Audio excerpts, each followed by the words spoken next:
یه سفر طولانی بالاخره جادوگر رو پیدا کرد و داستان سفرش رو براش تعریف کرد. جادوگر یکم نگاش کرد و بعد رازها رو بهش گفت از امروز شانست بیدار شده. برو و ازش لذت ببر. مرد با شانس بیدار شده برگشت. به پادشاه شهر سربازها گفت تو یه رازی داری که عذابت میده. تو با مردمت رو راست نبودی. چون یه زنی هیچ وقت تو هیچ جنگی نجنگیدی. با مردی ازدواج کن که بتونه سپاهت رو رهبری کنه و بدون ترس با دشمنات بجنگه. پادشاه فکر کرد و گفت حالا که رازم رو میدونی و نیازم رو میشناسی، با من ازدواج کن، با هم یه پادشاهی آباد میسازیم. مرد خندید و گفت شانسم تازه بیدار شده. نمیتونم خودم رو به تو وابسته کنم.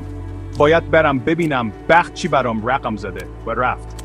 به کشاورزه گفت وصیت پدرت درست بوده.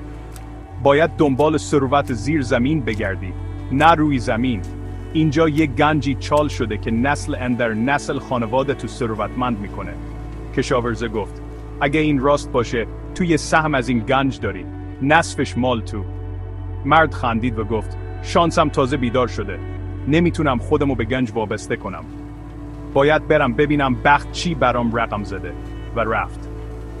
بالاخره رسید به گرگه و همه چیز رو براش تعریف کرد. بعد گفت سردرد تو از یه غذا خوردن تکراری میاد.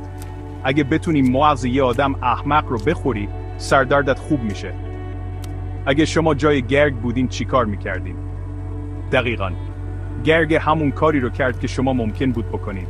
پرید روی مرد، کشتش و مغزش رو خورد. و این داستان مردی بود که شانسش بیدار شد، ولی آخرش چی شد؟